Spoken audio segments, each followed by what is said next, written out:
Olá meninas, bom dia. O meu nome é Rendrica, eu sou esposa do reverendo Ronaldo Vasconcelos, pastor aqui da Igreja Presbiteriana de Santa Maria.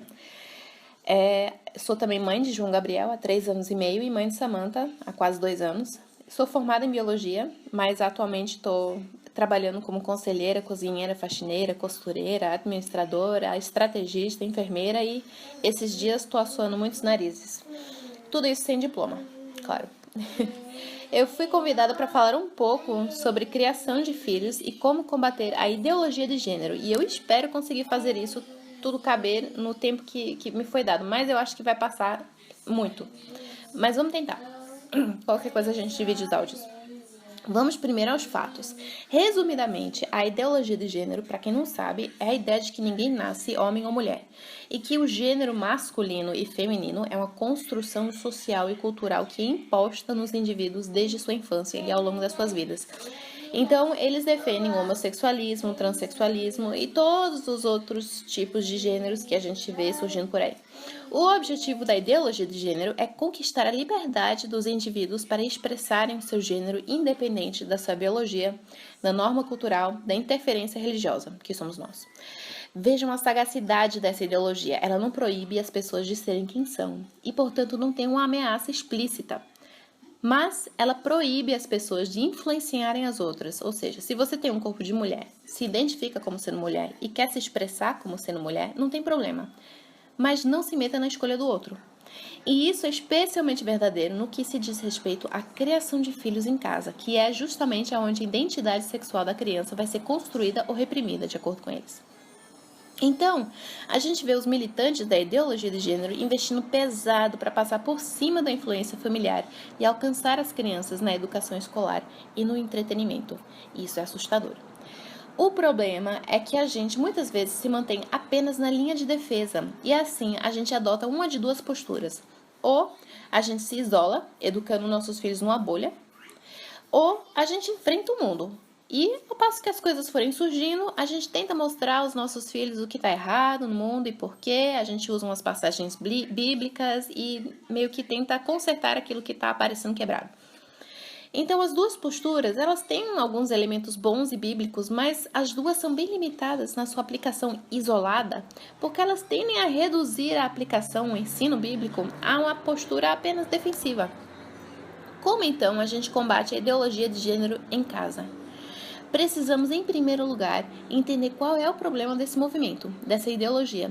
E o maior problema deles, pasmem, não é o fato de que eles querem confundir homem com mulher e mulher com homem, mas é o fato de que eles pressupõem que Deus, existindo ou não tem nada a ver com a identidade humana, ou seja, ela corta o vínculo entre a criatura e o Criador e busca então a identidade individual no próprio coração da criatura.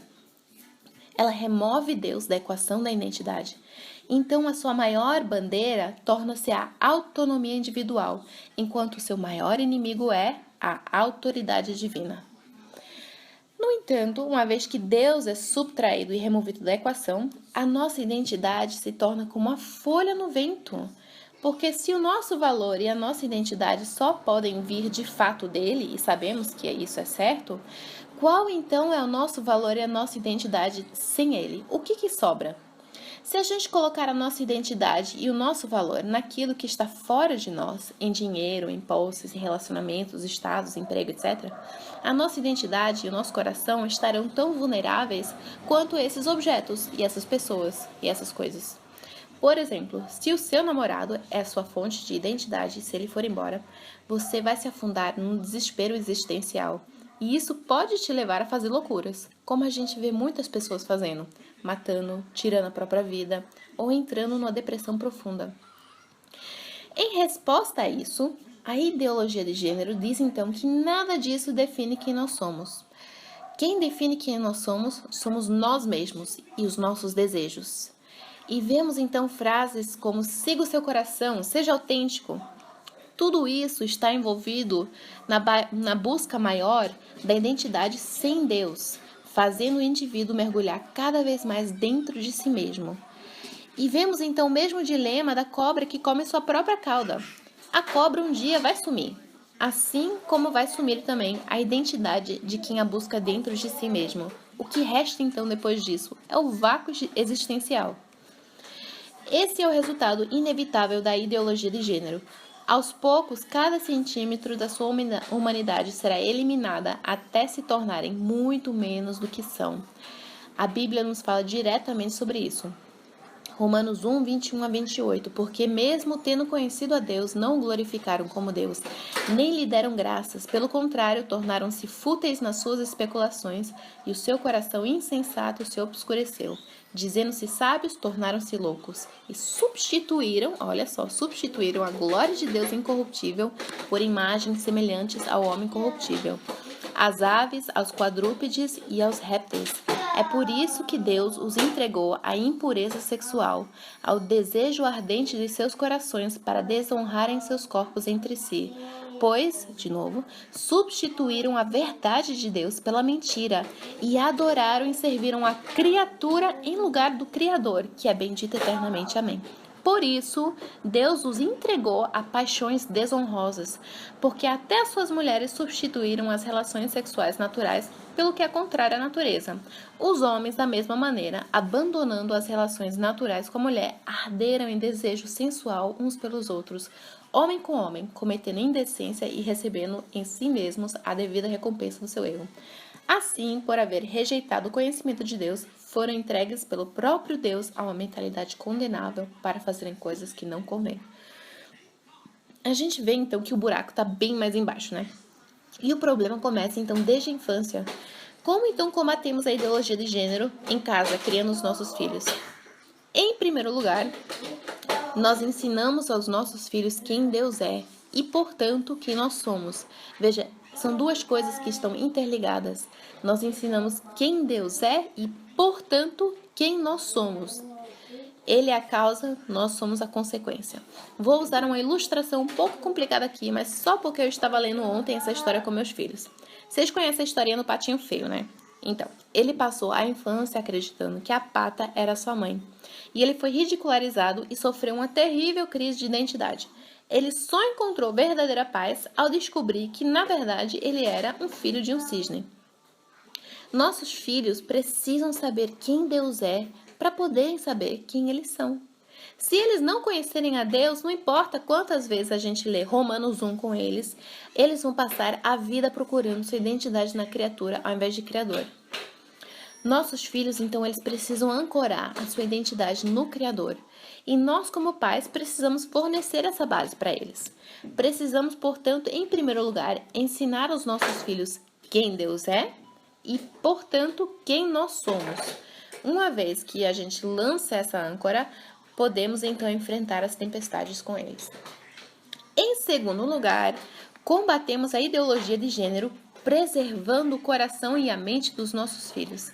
E aqui cabe a linha de defesa. Há muita divisão no que se diz respeito ao que o filho pode ou não pode assistir, ler, ver, enfim. Não vamos entrar no mérito da questão, porque isso aí vai demorar muito tempo. Mas o fato é que a infância dos nossos filhos é o momento no qual eles estão mais vulneráveis a influências externas, justamente por ela ser uma fase de crescimento intelectual intenso. Eles aprendem por imitação e eles vão imitar aquilo que eles estão vendo, aquilo que eles estão experimentando. Eu hoje sou capaz de ver o mal. Eu sou capaz de saber que é mal e eu sou capaz de desviar o meu olho do mal. Mas eu tenho 30 anos de experiência. O meu filho tem 3 anos e ele está aprendendo agora o que é normal. Ele está aprendendo agora o que é certo e errado. E as imagens de um desenho animado agora são muito mais impactantes na sua mente do que qualquer coisa que eu lhe disser. Portanto, a questão não é se eu vou criá-lo numa bolha ou não. Entenderam? A questão é que eu preciso defender o coração e a mente do meu filho. Então, com isso em mente, eu vou evitar alguns desenhos, certos livros, certas companhias, certos ambientes, tudo visando proteger o coração e a mente do meu filho. Como responsável por eles, eu tenho o direito e o dever de defender os seus corações. E eu vou fazer isso sem medo e sem vergonha. Em terceiro lugar, a gente combate a ideologia de gênero cultivando nos nossos filhos o discernimento. E o que é discernimento? Discernimento é a capacidade de distinguir entre a verdade e as mentiras. Os nossos filhos, eles só podem fazer isso se eles conhecerem a verdade. Vocês sabem como Os especialistas em diferenciar dinheiro falso de dinheiro de verdade, como é que eles aprendem a diferenciar os dois? Eles estudam a nota verdadeira. Eles estudam ela. Eles pegam ela e estudam ela meticulosamente. E as mentirosas, as falsas, elas podem vir em milhares de formas diferentes, mas porque elas conhecem a nota verdadeira, elas vão saber identificar da mesma forma com a verdade e a mentira nesse mundo. A verdade é uma só. As mentiras são muitas. Elas podem mudar todos os dias, vir em formas diferentes, mas a verdade é uma só. E se a gente ensinar aos nossos filhos a verdade, se a gente estudar a Bíblia com eles, expor a palavra de Deus aos seus corações, eles vão ter as ferramentas necessárias, o conhecimento necessário para então praticar o discernimento quando for a hora certa. Então, assim, no dia em que eles forem expostos à ideologia de gênero, e não tenhamos dúvida de que eles vão ter que enfrentar isso um dia, as mentiras não vão passar desapercebidas por eles. Eles vão estar prontos, porque nós os equipamos. Em quarto lugar, combatemos a ideologia de gênero, encorajando a masculinidade piedosa nos nossos filhos e a feminilidade piedosa nas nossas filhas. Enquanto a gente batalha na linha da frente, a gente precisa também viver aquilo que acreditamos. De nada adianta a gente refutar as opções do mundo, falar que é errado, falar que é feio, falar que Deus não gosta, se a gente não oferecer algo melhor para substituí-las, mostrar o verdadeiro propósito de Deus nas nossas vidas. Então, se a gente acreditar que de fato Deus criou as diferenças entre homens e mulheres, nós precisamos enxergar nos nossos filhos os dons masculinos criacionais e nas nossas filhas os dons femininos criacionais, que são distorcidos pelo pecado, pelo coração pecaminoso deles. E a gente precisa então ver esses dons e ensinar os nossos filhos a cultivar esses dons e essas habilidades para a glória de Deus e em serviço uns aos outros. A gente precisa tratá-los ambos como criaturas criadas em imagem e semelhança de Deus, mas com papéis e, portanto, dons diferentes. A gente precisa capacitá-los para exercer esses dons em amor e humildade. Precisamos encorajar a criatividade e a liderança e a submissão piedosa. E em quinto e último lugar, a gente precisa orar por eles.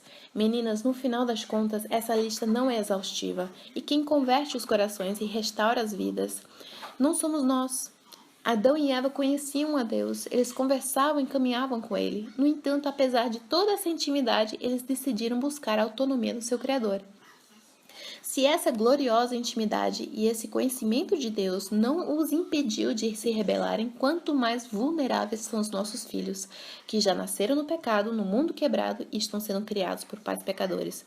A gente precisa labutar dia e noite para ensiná-los no caminho do Senhor, mas sempre descansando na boa vontade do nosso Mestre, que é capaz de converter os mais confusos e perdidos dos corações. A Ele toda a glória.